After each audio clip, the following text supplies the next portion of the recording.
Hello guys, நம்ம பார்த்துட்டு இருந்த டேர் யூ டு டெத்தோட ஃபோர்த் எபிசோட் பார்த்துலாமா? போன எபிசோட்ல ஜேடு கமினுக்கு முத்தம் கொடுத்துருப்பான். கமினுக்குமே ஜேடு மேல ஒரு இன்ட்ரெஸ்ட் இருக்கு இல்லையா? ஸோ அவனுமே முத்தம் கொடுத்துருப்பான். நம்ம ஜேடு என்னன்னா அடுத்த கடத்துக்கு மூவ் ஆறான். மெல்ல மெல்ல திரும்பவும் பக்கத்துல வர வர கமினுக்கெல்லாம் அப்பதான் தெரியுது நம்ம என்ன பண்ணிட்டு இருக்கோம் அப்படின்னு டக்குன்னு விலகிட்டு, இப்போ எனக்கு கொஞ்சம் வலி நல்லா இருக்கு, மேற்கொண்டு நான் கொஞ்சம் ரெஸ்ட் எடுத்தா நல்லா இருக்கும், சரி ஓகே நான் ரெஸ்ட் எடுக்க போறேன் அப்படின்ட்டு அங்கேருந்து நழுவிட்டு போயிடுறான். நம்ம ஜேடு மூஞ்செல்லாம் பார்க்கணுமே, அதுக்கு இவன் என்ன ரியாக்ஷன் பண்றதுனே தெரியாம சரி ஓகே, உனக்கு ரெஸ்ட் எடுக்கணுமா போகலாம் அப்படின்ட்டு தலையை வர குனிஞ்சுக்கிறான். கம்மின்னு தான் தூங்காமல் கொள்ளாமல் ஒர்க் பண்ணிகிட்டே இருப்பான் இல்லையா?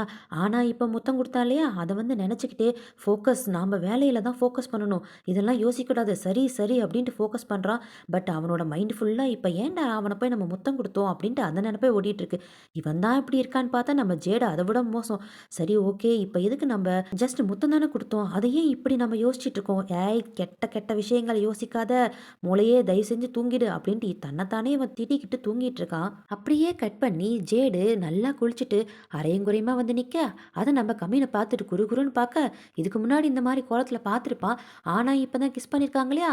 ஸோ இவங்களோட பார்வையே வேற மாதிரி இருக்குது. அப்போ ஜேடுமே தம்பி நிறையா டிஷ் வாங்கி வச்சிருக்கான், தயவு செஞ்சு சாப்பிட்டு கிளம்பு அப்படின்ட்டு பக்கத்தில் வந்து டையெல்லாம் அட்ஜஸ்ட் பண்ணிட்டு போக, கம்மினுக்கெல்லாம் அப்படியே ஒரு நிமிஷம் படபடன்னு ஆயிடுது. தம்பி ஜெயுமே நம்ம ஜேடுக்கு வெறும் ரெண்டை வந்து கொடுத்துட்டு கம்மினுக்கு நிறையா கொடுக்க, என்னடா எனக்கு இப்படி கொடுக்குறேன்னு கேட்க, இவருக்கு தான் இப்போ ஹீல் ஆகணும், அதுக்காக தான் அவருக்கு நல்லா சாப்பிட வைக்கிறேன், உனக்கு என்ன, நீ இதையே சாப்பிடு அப்படின்ட்டு வெறும் ரெட்டை கொடுத்துட்டு இருக்கான். ஜெயுமே கம்மின் கிட்ட இப்போ நீங்கள் நல்லா இருக்கீங்களா அப்படின்னு கேட்க, அவனுமே நல்லா இருக்கேன்னு சொல்ல, இதை பார்த்துட்டு இருந்த ஜேடெல்லாம் ரொம்ப நல்லா இருக்கேன் அப்படின்ட்டு ஒரு மாதிரி வக்கனை செஞ்சிட்டு இருக்க, உடனே கம்மின் எல்லாம் ஜேட ஒரு எத்தி விட்டுட்டு வாயை மூடுறா அப்படின்னு ஒரு திட்ட, உடனே ஜேடெல்லாம் அமைதி ஆயிட்டு, சரி சரி அவன் ஜஸ்ட் இங்கே ரெண்ட் கொடுத்து இருக்கிற ஒரு ஆளு தான், நான் தானே உன்னை அண்ணன், என்னை கொஞ்சம் கூட நீ கவனிக்கவே மாட்டேங்கிறியே அப்படின்ட்டு கேட்க, அதுக்கு அவனுமே ஆமாம் பெரிய அண்ணன், இத்தனை வருஷமா நீ இந்த போலீஸில் இருக்கன்னு தான் பேர், யாரையாவது நீ டேட் பண்ணியிருக்கியா இல்லை வீட்டுக்கு தான் கூட்டிகிட்டு வந்திருக்கியா, நீ ஒரு வேஸ்ட் ஃபெல்லோடா அப்படின்ட்டு தம்பியுமே சொல்ல, அதுக்கு ஜேடுமே இப்போ ஏன்டா அதெல்லாம் பேசிகிட்டு இருக்கேன் அப்படின்ட்டு அடிக்க போக,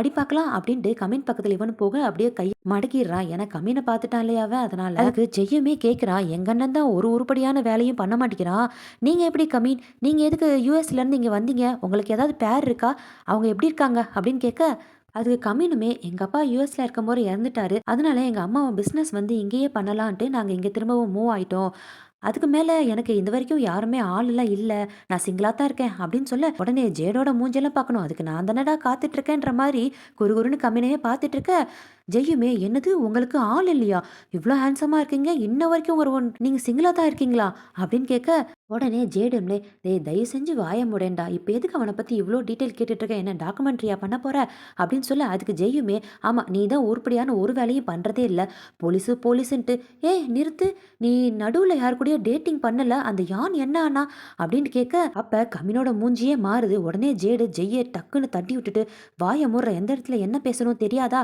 அப்படின்னு கோச்சிக்கிறான். அதுக்கு இந்த ஜெய்யுமே சரி ஓகே நான் சாப்பிட்டுட்டு காலேஜுக்கு கிளம்புறேன் அப்படின்னு சொல்ல, ஜேடெல்லாம் இல்லை இன்னைக்கு நீ எங்கேயும் போகக்கூடாது, இன்னைக்கு ஃபுல்லாக என் கூட தான் இருக்கிற, உன்னை நான் பாதுகாக்கணும் இல்லையா அப்படின்ட்டு அந்த ஜெய்யுமே போலீஸ் ஸ்டேஷன் வரைக்கும் கூட்டிட்டு போகிறாங்க. இந்த ஜெய் தம்பி வந்ததுமே நான் காஃபி வாங்க போகிறேன்ட்டு அங்கேருந்து கிளம்ப போக, அப்போ ஜேடு கம்மினை நிறுத்தி, நேற்று நைட்டு நம்ம கூட நடந்துச்சே அதை பற்றி எதுவுமே பேசாமையே இருக்கே அப்படின்னு கேட்க, இங்கே பார் நம்ம ஒர்க் பண்ண இங்கே வந்திருக்கோம், தேவையில்லாதல இங்கே பேசாத அப்படின்ட்டு ஜேடை கம்மின் வந்து அவாய்ட் பண்ணிட்டு போகிற மாதிரி போகிறான். இது ஜேடுக்கு ஒரு மாதிரி சங்கட்டத்தை கொடுக்குது. அப்படியே கட் பண்ணி இந்த சாம்பா பொண்ணு இருக்கல, அவள் பெல்லுக்கு கால் பண்ணி பார்த்துட்டே இருக்கா, அவள் தான் போன எபிசோட்லேயே கொண்டுட்டானுங்களே, எல்லாமே எடுக்கலையா, மெசேஜ் பண்ணா அதுக்குமே ரீப்ளை பண்ணவே இல்லையா, என்னாச்சு ஏதாவது தெரியாமல் ஜெய்க்கு கால் பண்ணி நீ பெல்லை பார்த்தியா அப்படின்னு கேட்க, இல்லை நான் காலையிலேருந்து எங்கள் அண்ணன் கூட தான் இருக்கேன், ஏன் என்னாச்சு அப்படின்னு கேட்க, இல்லை இன்னைக்கு அவளுக்கு ப்ரெசன்டேஷன் இருக்குது, இன்ன வரைக்கும் வராமல் இருக்காளே, அவள் ஒரு நாள் கூட இந்த மாதிரி காலேஜுக்கு லீவெலாம் போட்டதே இல்லையா, முக்கியமாக இந்த மாதிரி ப்ரெசன்டேஷனுக்குலாம் வராமல் விட்டதே இல்லையே, என்னன்னே தெரியல, அவள் காலை கூட எடுக்கவே மாட்டேங்கிறா, நீ கொஞ்சம் கால் பண்ணி பாரு அப்படின்னு இந்த பொண்ணு சொல்ல, ஜெய்யுமே ஏன் இப்போ இவ்வளோ பயப்படுறான்னு கேட்க, எனக்கு என்னமோ அவளுக்கு லெட்ரு வந்திருக்குன்னு தோணுது அப்படின்ட்டு இவளுமே சொல்கிறா. உடனே ஜெய் கம்மினுக்கு கால் பண்ணி இந்த மாதிரி பெல்லு காலேஜுக்கு போகவே இல்லையாமா, அவள் ஸ்டடீஸில் முக்கியமாக ப்ரெசன்டேஷன்லாம் ஸ்கூலுக்கு வந்துடுவா, இன்ன வரைக்கும் போகல, ஏன் கால் பண்ணா கூட அவ எடுக்க மாட்டேங்கிறா, அவ என்னமோ டேஞ்சர்ல இருக்கான்னு நினைக்கிறோம் அப்படின்ட்டு இவன் இன்ஃபர்மேஷனை சொல்லிட்டான். உடனே ஜேடு கம்மின்னு இன்னொரு இன்ஸ்பெக்டர் எல்லாரும் கிளம்பி அந்த பெல்லு வீட்டுக்கு போறாங்க. அப்ப ஜெயுமே கிளம்பி வர, இனி எங்கேயும் வராத, நீ இங்கேயே வெயிட் பண்ணு அப்படின்ட்டு இவங்க மட்டும் கிளம்பி போறாங்க. அந்த வீட்டுக்குள்ள போகும்போதே, அதாவது அந்த பெல்லு பொண்ணு வீட்டுக்குள்ள போகும்போதே ஹெவியா ஆசிட் ஸ்மெல் வருதா, எங்கடா வருதுன்னு சொல்லி பாத்ரூம்ல போய் எட்டி பார்த்தா அப்படியே ஆசிட் விட்டதுனால ரொம்ப மோசமான நிலைமையில ரொம்ப ஸ்மெல்லோட அங்கே இருக்கிறா. உடனே ஆளுகளை கூப்பிட்டுட்டாங்க ஃபாரன்சிக் டிபார்ட்மெண்ட்டை. எல்லாரும் வந்து நல்லா பரபரப்பா வேலை பார்த்துட்டு இருக்காங்க. அதுல அந்த டாக்டர் இருக்கார்ல, அவருமே வந்து இங்கே ஃபோட்டோ எடுங்க. இதெல்லாம் வந்து செக் பண்ணணும் அப்டின்ட்டு அவருமே அங்க நின்னு எல்லாத்தையும் செக் பண்ணிட்டு இருக்காரு. செக் பண்ணிட்டு அங்க இருக்கிறவங்கலாம் ஒரு கைரேகையுமே இல்ல. ஏன் ஒரு ஃபுட் பிரிண்ட் கூட இங்க இல்ல. ரொம்ப கிளியர் கட்டா பண்ணிட்டு போயிருக்கான் இந்த கொலைய அப்டின்னு சொல்லிட்டு இருக்க. அப்ப அந்த டாக்டருமே வர, கம்மினுமே நீங்க உங்களோட ஹெவியான டியூட்டில கூட எங்களுக்காக வந்து ஹெல்ப் பண்ணதுக்கு ரொம்பவே தேங்க்ஸ் சொல்ல, அதெல்லாம் எனக்கு ஒண்ணும் பிரச்சனை இல்ல. எல்லாமே நான் உனக்காக தானே பண்றேன் அப்டின்ட்டு அந்த டாக்டருமே சொல்ல, அது கம்மினுக்கு புரியுது. இவன் எங்க போய் அடி போடுறான் அப்படின்ட்டு, நீங்க வந்து எனக்காக பண்ணணும்னு அவசியம் இல்ல. உங்க டியூட்டி நீங்க பண்ணா போதுமே அப்படின்ட்டு நோஸ் கட் பண்ணி விட்டுறான். இதையெல்லாம் கேட்டுட்டு இருந்த ஜேடுக்கு தான் அப்படியே குளு குளுன்னு இருக்கு. அப்பா நம்ம ஆளு அவன் கூட நல்லா பேசல அப்படின்ற மாதிரி இந்த டாக்டருக்கு தான் பயங்கரமான பல்ப். இருந்தாலும் விடலையே, இங்க இந்த ஆசிட் ஸ்மெல் அதிகமா இருக்கா? ஸோ இந்த மாஸ்க்க போட்டுக்கிட்டு இங்க நீங்க வேலை பார்க்குறீங்களா? அப்படின்னு ரொம்ப அன்போட குடுக்க, கமினுமே அத வாங்கி அவனோட அன்பை எங்க காட்டுவான்? நம்ம ஜேடு மேல தானே காட்டுவான். இங்க வா இந்த மாஸ்க்க போட்டுக்கோ அப்படின்னு சொல்ல, ஜேடெல்லாம் நீ என்ன என்ன பத்திலாம் கவலைப்படுறியா? அப்படின்னு கேட்க, இல்ல இங்க ரொம்ப ஹெவியான ஸ்மெல் இருக்கு இல்லையா?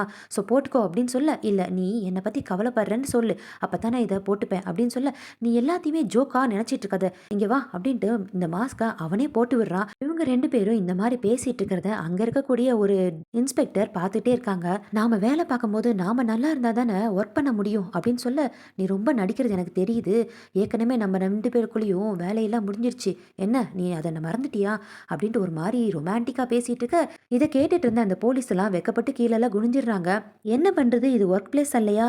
அப்படியே 2 பேரும் சைலண்டா வேலைய பார்த்துட்டு இருக்காங்க. கண்ணுலயே பார்த்துக்கிட்டு. அப்படியே கட் பண்ணி இந்த பெல்லோட பாடிய கொண்டு வர ஜெயெல்லாம் பயங்கர டென்ஷன் ஆயிட்டான். ஜேடுமே நீ ஓகேவா? அப்படின்னு கேட்க, எப்படி இப்படிலாம் உங்களால பேச முடியுது? நீங்க தானே அவளுக்கு செக்யூர் குடுக்குறீங்க அப்படின்ட்டு எல்லா விஷயத்தையும் உங்ககிட்ட நாங்க சொல்லிட்டு இருக்கோம். இப்ப என்னன்னா அவளோட பாடிய கொண்டு வந்திருக்கீங்க. என்னதான் நீங்க பண்ணிட்டு இருக்கீங்க எனக்கு தெரியல அப்படின்ட்டு டென்ஷன் ஆகி கத்திட்டு இருக்கான். அப்ப கமினுமே கேட்குறான், இந்த பெல்லு பொண்ணுக்கும் சாம்பா பொண்ணுக்கும் ஏதாவது பிரச்சனையா அப்படின்னு கேட்க, இல்ல அவங்க 2 பேருமே ரொம்ப க்ளோஸ். சொல்ல போனா அந்த பெல்லோட ரூம் கீ கார்டு கூட சாம்பா பொண்ணு கிட்ட தான் இருக்கும் அப்படின்ட்டு ஒன்று சொல்ல, ஜேடும் கமினும் வேற பாத்துக்கிறாங்க. ஏன்னா அந்த சாம்பா பொண்ணு மேல ஒரு டவுட் வர ஆரம்பிக்குதா. ஸோ உடனே அவளை கூப்பிட்டு வச்சு விசாரிக்க ஆரம்பிச்சிட்டாங்க. பெல்லுக்கும் உனக்கும் என்ன ரிலேஷன்ஷிப் அப்படின்னு சொல்லி கேட்க, இவளுமே ஜஸ்ட் ஃப்ரெண்டு தான் அப்படின்னு சொல்ல, சரி உன் ஃப்ரெண்டை பற்றி உனக்கு என்ன தெரியும் எல்லாமே சொல்லு அப்படின்னு சொல்ல, இவளுமே அவள் நல்லா படிக்கிற பொண்ணு. ஆனால் அவளுக்கு இன்னொரு ஒரு சைடு இருக்குது. அவளுக்கு கோவம் வந்தால் அவனால் கட்டுப்படுத்தவே முடியாது. ஒரு தடவை ஒரு குரூப் கிட்ட இவன் நல்லா சண்டை போட்டு அவங்க இவளை அடிச்சிட்டு போயிட்டா. ஸோ அதை இவன் மறக்கவே இல்லை அப்படின்ட்டு இவ சொல்லி முடிக்க, அப்படி இந்த பக்கம் ஜெய் திரும்பவும் சொல்கிறான், அன்னைக்கு ஒரு நாள் அவள் எங்களை கூட்டிகிட்டு போய் காரோட லைட் ஆஃப் பண்ணிட்டு அங்கேயே நிற்க சொன்னா. இவ ஏன் அப்படி சொல்கிறான்னு தெரியாமல் நாங்களுமே அங்கே அவளுக்காக வெயிட் பண்ணிட்டு இருந்தோம். அப்போ அந்த பக்கமாக ஒரு பொண்ணு வந்தா. இந்த பெல்லு பொண்ணு என்ன நினைச்சான்னு தெரியல, சடனாக எந்திரிச்சு போய் அந்த பொண்ணு மேலே ஆசிட்டை ஊத்திட்டா அப்படின்னு சொல்ல, உடனே ஜேடுக்கெல்லாம் கோவம் வந்துடுச்சு. ஓ அந்த மாதிரி விஷயத்த நீ உட்காந்து வேற பார்த்துட்டு இருந்தியா அப்படின்னு கேட்க, அதுக்கு ஜெய்யுமே இல்லை அது சடனாக நடந்துருச்சு எங்களால் ஒன்றுமே பண்ண முடியல அப்படின்னு சொல்ல, இந்த பக்கம் இந்த சாம்பா பொண்ணுமே சொல்லியிருப்பா, நைட்டு எனக்கு அவள் மெசேஜ் பண்ணா ஆனால் என்னால் எடுக்க முடியல.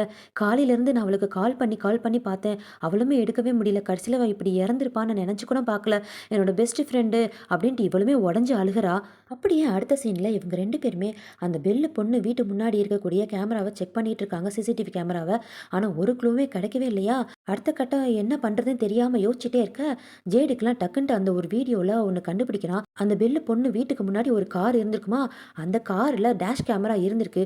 ஸோ உடனே அந்த கார் யாருது, அந்த டேஷ் கேமராவை பிடிச்சா அங்கே என்ன நடந்துச்சு, யார் போனாங்க அப்படின்றத நம்ம கண்டுபிடிச்சிடலாம் இல்லையான்ட்டு சூப்பராக ஒரு ஐடியாவை கொடுக்குறான்.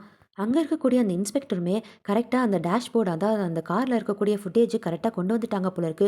இவங்கெல்லாம் செக் பண்ணிகிட்டே இருக்க, கரெக்டாக பெல்லு வீட்டுக்கு முன்னாடி யாரோ கிராஸ் பண்ணுற மாதிரி காட்டுறாங்க.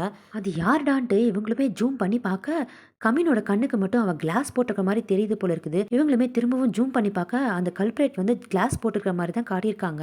ஆனால் அந்த பக்கம் அவன் திரும்பி நடந்து போனதுனால யாருன்றதை கண்டுபிடிக்கவே முடியலையா.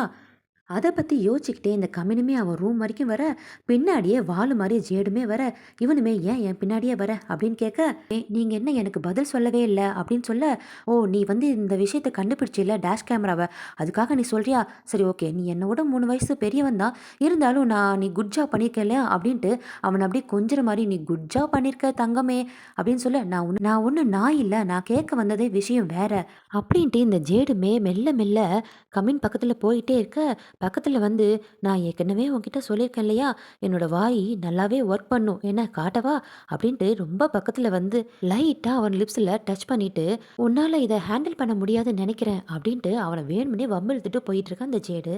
இவன் பண்ணுற குறும்புத்தனம்லாம் இந்த கமினுக்கு ரொம்ப பிடிச்சிருக்கா. அவன் போகிறதையே பார்த்து ரசிச்சுக்கிட்டு சிரிச்சிட்டு இருக்கான். அப்படியே கட் பண்ணி இந்த டாக்டர கூட்டு விட்டான் போல இருக்குது. அதான் அந்த பாடியெல்லாம் செக் பண்ணிட்டு எந்த மாரி ஆசிட் ஊத்திருக்காங்க, அதுக்கு முன்னாடி என்ன பண்ணாங்க, ஸ்டொமக்ல என்ன மாரி இருந்துச்சு அப்படின்ட்டு எல்லாத்தையுமே செக் பண்ணி இவங்க 2 பேருகிட்டயும் சொல்லிட்டு இருக்காரு இந்த டாக்டருமே. இதுல கமின் வேற அந்த ஆசிட் பேரு இதுதானா அப்படின்ட்டு பேரெல்லாம் வேற சொல்ல, இது போதுமே இந்த டாக்டருக்கு. எப்படி நீங்க போலீஸ்டா இருந்துகிட்டு இந்த மாரி கரெக்ட்டாலாம் சொல்றீங்க, ரொம்பவே இம்ப்ரெஸ் பண்றீங்களே அப்படின்ட்டு திரும்பவும் கடல போட, இத பார்த்துட்டு இருந்த ஜேடெல்லாம் ஆரம்பிச்சிட்டான்டா அப்படின்ட்டு மூஞ்சி திருப்பிக்கிறான். ஒரு பாடியவே ஊற வைக்கிற அளவுக்கு ஆசிட் இந்த கல்பிரேட்டுக்கு எப்படி கிடைச்சிருக்கும்? ஏற்கனவே இமெயில் உங்களுக்கு குடுத்துட்டேன்ல, அதில என்ன கான்டாக்ட் பண்ணுங்க. அது போதுமே டாக்டர் அப்படின்னு சொல்ல, இல்ல இமெயில் வச்சு என்ன மெசேஜ் தானே பண்ண முடியும். ஏதாவது அர்ஜென்ட் விஷயம்னா நான் உங்களுக்கு கால் பண்ணணும் இல்லையா? ஸோ உங்களோட ஃபோன் நம்பர் தாங்களேன் அப்படின்ட்டு இந்த டாக்டர் விடாம திரும்பவும் கேட்க, உடனே இந்த ஜேடெல்லாம் டக்குன்ட்டு அவனோட ஃபோன் நம்பர வாங்கி எப்பயுமே கமின் வந்து ரொம்பவே பிஸியா இருப்பாரு. வேணும்னா என்னோட ஃபோன் நம்பர் நீ நோட் பண்ணிக்கோ. எந்த விஷயமா இருந்தாலும் என்கிட்ட சொல்லு. நான் அவர்கிட்ட சொல்லிடுறேன். சரியா? அப்படின்ட்டு இவனோட ஃபோன் நம்பர் அவன்கிட்ட குடுக்க, இந்த டாக்டருக்குலாம் அப்படியே பல்ப் ஆயிடுச்சு. அப்படியே அடுத்த சீன்ல கட் பண்ணி இந்த இன்டர்நெட்ல பேச ஆரம்பிச்சுட்டாங்க. இது என்ன இந்த அவெஞ்சர்ஸ் டீம்ல எல்லாரும் இறந்துகிட்டே இருக்காங்க. என்னதான் பண்ணிட்டு இருக்குன்னே தெரியல இந்த போலீஸு. அந்த போலீஸ் வேற இந்த அவெஞ்சர்ஸ் நம்பிட்டு இருக்கே அப்படின்றதெல்லாம் இந்த ஜெயெல்லாம் பார்த்துட்டு ரொம்ப டிப்ரஷன் ஆயிட்டு இருக்கான் போல இருக்குது. ஏதோ ஒரு மாத்திரைய வேற அவன் எடுத்து போட்டுட்டு இருக்கான். அப்படியே இந்த குரூப்ல வேற பேசிட்டு இருக்கானுங்க. அந்த பெல்லோட ஃபோட்டோலாம் போட்டு ஆழ்ந்த இரங்கல். சரி குரூப்ல இருக்கிறவங்க எல்லாருமே கொஞ்சம் அட்டென்ஷன் பண்ணுங்க. அடுத்தது யாருக்கு என்ன ஆக போகுதுன்னு தெரியல. ஸோ கண்டிப்பா நம்ம பேசணும் அப்படின்ட்டு மெசேஜ்லாம் அனுப்பியிருக்காங்க. இத ஜெய்யெல்லாம் பார்த்துட்டு பயங்கரமா டென்ஷன் ஆகுறான். ஒருவேளை அடுத்தது நாம தான் இருப்போமோ அப்படின்ட்டு இவன் பின்னாடி என்ன கதை இருக்குன்னு தெரியல. ஸோ போக போக அடுத்தது பார்க்கலாம். அப்படியே அடுத்த சீன்ல கமினுமே கேட்குறான் ஜேடி கிட்ட, "உனக்கு என்னதான் பிரச்சனை? அது என்ன நான் எப்ப பார்த்தாலும் அந்த டாக்டர் கிட்ட பேசும்போது நீ நடுவுல வந்து வந்து பேசுற. இப்ப வீட்டுக்கு வந்ததுக்கப்புறம் கூட நீ என் கூட பேசாம அப்படியே எனக்கு என்னன்னு முன்னாடி போயிட்டு இருக்க. என்னதான் பிரச்சனை?" அப்படின்ட்டு கேட்க, இந்த ஜேடுமே, "நான் அத உன்கிட்ட ஃபர்ஸ்ட்டு கேட்கணும். உனக்கு என்னதான் பிரச்சனை? நீ சொல்லு. அன்னைக்கு என்ன கிஸ் பண்ணியே, அதுக்கப்புறம் நீ பாட்டுக்கு ஓடிட்ட. எந்த பதிலும் சொல்லல. உன் மனசுல நீ என்னதான் நினைச்சிட்டு இருக்க?" அப்படின்ட்டு கத்தி கத்தி இவன் கேட்டுக்கிட்டே இருக்க, "கொஞ்சம் அமைதியா பேசு. நாம மட்டும் ஒண்ணும் வீட்ல இல்ல. உன் தம்பி இருக்கான் தெரியாதா?" அப்படின்னு சொல்ல, "இது என் வீடு. யாராவது கேட்டா என்னவா? நீ உன் மனசுல சொல்லு. உனக்கு ஃபீலிங் இல்லையா என் மேல?" அப்படின்ட்டு ஜேடுமே கேட்க, "இங்க பாருங்க கேப்டன், நீங்க இந்த மாரி பேசிட்டு இருக்கிறதுல எந்த பிரயோஜனம் இல்ல." அப்படின்னு சொல்லிட்டு இருக்க, "இங்க பார், நீ இந்த வல வல கொல கொலன்னுலாம் பேசிட்டே இருக்காத. நாம 2 பேரும் ஒரு தடவ கிஸ் பண்ணியிருக்கோம். அது நீ மறுக்கலல்ல? அத பத்தி நீ என்ன நினைக்கிற? சரி உனக்கு சுத்தம்னா பிடிக்கும். நீ இப்படி இருக்கணும், அப்படி இருக்கணும்." அப்படின்ட்டு ஜேடு கேட்டுட்டே இருக்க, உடனே கமின் ஸ்டாப் பண்ணி, "இத பத்தி நம்ம அப்புறமா பேசணுமா? நாம வேணா கேஸ பத்தி பேசலாமா?" அப்படின்னு சொல்ல, "இங்க பாரு, நீ சும்மா நான் ஏதாவது பேசும்போதெல்லாம் தடுத்து தடுத்து சொல்லிட்டே இருக்காத. ஜஸ்ட் சிம்பிள் தான். ஏன் இன்னும் நான் உனக்கு நான் குடுத்த அந்த அக்ரீமெண்ட்ல கூட சைன் போட கூட மாட்டிக்கிற. நீ ஏன் டிலே பண்ணிட்டே இருக்க?" அப்படின்னு ஜேடுமே கேட்க, அதுக்கு கமினுமே, "இன்னும் நான் அத ரீட் பண்ணவே இல்ல. அப்புறமா தான் சைன் போடுவேன்னு" சொல்ல, "நீ எத்தன நாள் தான் இப்படி தள்ளிட்டு போயிட்டே இருப்ப? நான் உனக்கு 3 நாள் தான் தரேன். அதுக்குள்ள அத படிச்சு சைன் போட்டுடு. நான் இத மட்டும் சொல்லல. நம்ம 2 பேரும் கிஸ் பண்ணோம்ல, அத பத்தியும் நான் 3 நாளுக்குள்ள எனக்கு ஆன்சர் சொல்லணும். சரியா?" அப்படின்னு ஜேடு கேட்க, அதுக்கு கம்மினுமே, "சரி ஓகே. 3 நாள் தந்திருக்கல, அதுக்குள்ள நான் உனக்கு ஆன்சர் சொல்றேன். போதுமா?" அப்படின்னு சொன்னதுக்கப்புறம் தான் ஜேட் அங்கேருந்து கிளம்பியே போறான். இவன் வேற நம்மள அப்பப்ப பதம் பார்க்குறாயா அப்படின்ட்டு தனியா நின்னு கவின் புலம்பிட்டு இருக்கான். அப்படியே கட் பண்ணா இந்த பெல்லு பொண்ணுக்கு இந்த மத்த ஃப்ரெண்ட்ஸ் எல்லாம் இருந்தாங்களா, அவங்கலாம் இறுதி சடங்கு நடத்திட்டு இருக்காங்களா, வெளியே நின்னு கமினுமே கேட்குறான், "என்ன ரொம்ப கம்மியா இருக்காங்க, அந்த ஃப்ரெண்ட்ஸ் மட்டும் தான் இருக்காங்களே?" அப்படின்னு கேட்க, அதுக்கு ஜேடுமே, "அந்த பொண்ணுக்கு யாருமே இல்லையா, இந்த ஃப்ரெண்ட்ஸ் தான் ரொம்ப முக்கியமா, அதனால இந்த ஃப்ரெண்ட்ஸே சேர்ந்து இந்த இறுதி சடங்கு நடத்துறாங்க." அப்படின்னு சொல்ல, அப்புறம் என்ன அந்த 5 பொண்ணும் அந்த தார் பையனுக்கும் என்ன ஆச்சு அப்படின்னு கேட்க, அவங்களும் பெரிய ஃபேமிலி. ஸோ அந்த ஃபேமிலி குரூப்பே சேர்ந்து அவங்களோட இறுதி சடங்குலாம் பண்ணி முடிச்சுட்டாங்க. அப்படின்ட்டு ஜேடு சொல்லி முடிக்க, உள்ள இந்த சாம்பு பொண்ணும் இந்த டேங்க்லின் பையனும் ஓரக்கண்ணத்துல பார்த்துக்கிறாங்க. அந்த ஊர்லலாம் இறுதி சடங்குக்கு வந்தவங்க வந்து இறுதி சடங்கு நல்லபடியா முடியணுன்றதுக்காக அவங்களால முடிஞ்ச காசெல்லாம் கொடுப்பாங்களா, அந்த காசெல்லாமே இந்த டேங்க்லின் பையன் பார்த்து எண்ணிட்டு இருக்கான். இதை பார்த்த சாம்பும், "திரும்ப இந்த மாதிரி ஆரம்பிச்சிட்டியா, இந்த காசை வாங்கி நீ என்னடா பண்ண போற?" அப்படின்னு திட்ட, அதுக்கு இவனுமே, "இதெல்லாம் யாருக்கு தெரிய போகுதுன்னு" சொல்ல, "சரி நீ என்னமோ நீ என்ன ப்ரொடெக்ட் பண்ணன்னு சொன்னையே, இதுதான் நீ ப்ரொடெக்ட் பண்ணக்கூடிய லட்சணமா?" அப்படின்னு சொல்ல, "யார் சொன்னா? நான் உன்னை ப்ரொடெக்ட் தான் பண்ணியிருக்கேன். உனக்கு பதிலா அந்த பெல் பொண்ணோட பேரு கொடுத்ததே நான் தான்." அப்படின்ட்டு அவனுக்கு வந்துருச்சுல அந்த டேர் லெட்டரு. அதில் வந்து 2 பேர் பேரை எழுதி அதை பெல்லு பொண்ணை மட்டும் இவன் ரன் பண்ணி அந்த வில்லனுக்கு அமுச்சிருக்கான் போல, அதாவது அந்த கிரிமினலுக்கு அமுச்சிருக்கான் போல இருக்குது. அந்த லெட்டரை இவனுமே எடுத்து காட்டி, "பாத்தியா நான் உன்னை ப்ரொடெக்ட் பண்ணியிருக்கேன்" அப்படின்னு சொல்ல, அதை இவளுமே ஆச்சரியமா எடுத்து பார்த்துட்டு இருக்கா. "அந்த எம்பி பையனை நீ நம்பாத, அவனா உன்னை ப்ரொடெக்ட் பண்ணவே மாட்டான். இன்ன வரைக்கும் நான் தான் உன்னை வந்து பாதுகாத்துட்டு இருக்கேன்." அப்படின்ட்டு இவங்க 2 பேரும் பேசிட்டு இருக்கிறத அங்க இருக்கக்கூடிய சிசிடிவி கேமரா ரெக்கார்ட் பண்ணிட்டு இருக்கிற மாதிரி காட்டுறாங்க. அப்படியே அந்த ரெக்கார்டை வந்து இவங்க 2 பேரும் பார்க்குற மாதிரி காட்டுறாங்க. அப்ப அந்த லெட்டர் அவங்களுக்குலாம் வருது. அதுல யாரோட நேமை வந்து குறிப்பிடுறாங்க, அவங்கள தான் கொலை பண்ண போறாங்க. அப்படித்தானே அர்த்தம். ஸோ இந்த கொலையை வந்து இந்த பையன் பண்ணல. அப்படின்ட்டு இவங்க 2 பேரும் ஒரு முடிவு எடுக்குறாங்க. டேங்க்லின் பையனுமே எப்பயுமே வேலை பார்ப்பான் இல்லையா? அங்க வர கரெக்ட்டா இந்த போலீஸ் அதாவது நம்ம ஆளுங்கலாம் அவன பிடிச்சு உன்ன செக் பண்ணணும் அப்படின்னு சொல்ல, இவனுமே நான் அந்த கல்பிரேட் இல்ல அப்படின்னு சொல்ல, எனக்கு அது தெரியும்ன்ட்டு செக் பண்ண அவன்கிட்ட தான் அந்த பென் டிரைவ் இருக்கு இல்லையா? அத கரெக்ட்டா எடுத்துடுறாங்க. கவினுமே இது என்ன பென் டிரைவ்? என்னதான் நடந்துட்டு இருக்கு? அப்படின்னு கேட்க, இவன் ரொம்ப திமிரா, உனக்கு ஆன்சர் வேணும்னா நீனே சர்ச் பண்ணிக்கோ.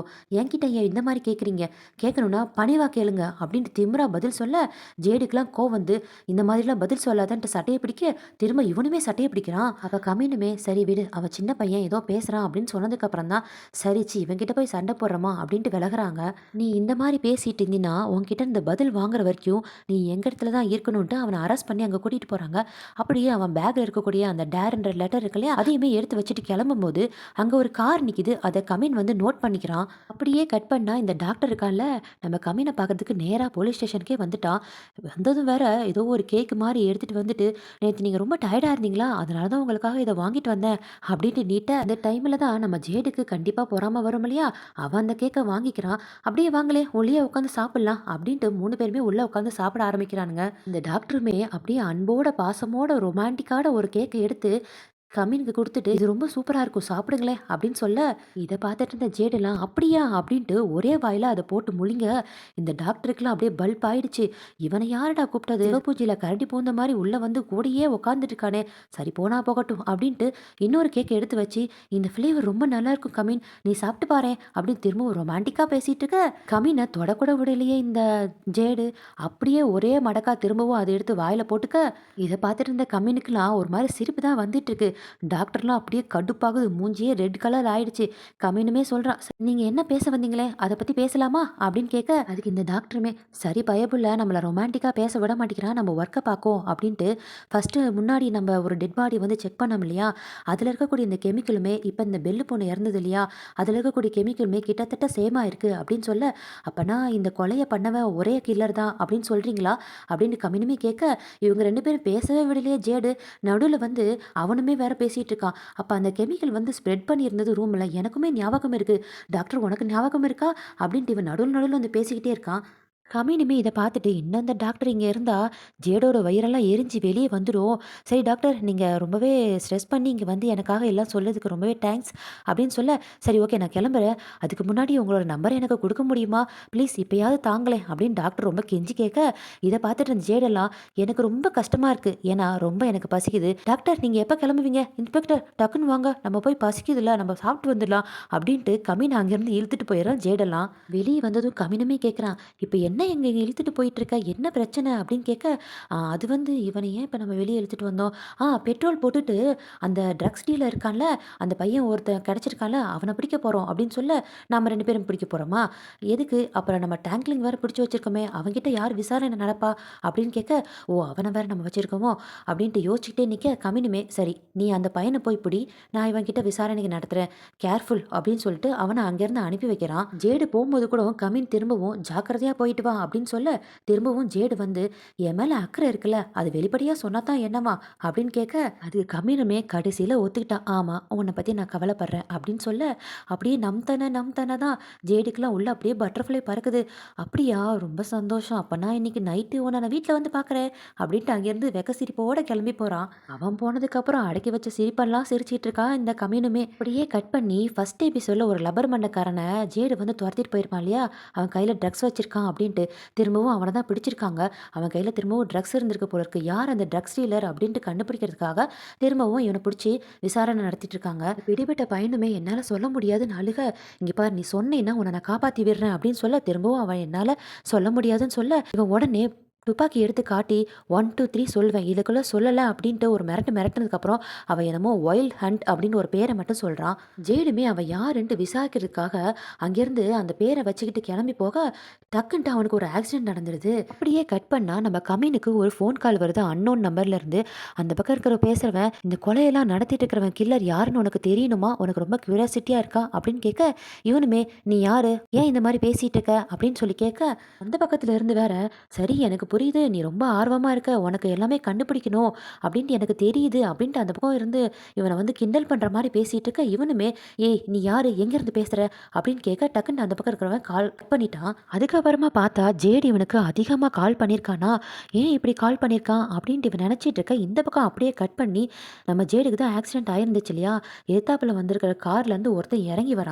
"என்ன கேப்டன், நீ என்ன தான் தேடிட்டு இருக்கியா? நான் தான் முன்னாடியே வந்து நிக்கிறேனே. என் பேர் தான் சியோசின்" அப்படின்ட்டு ஏதோ பேர் சொல்றான்.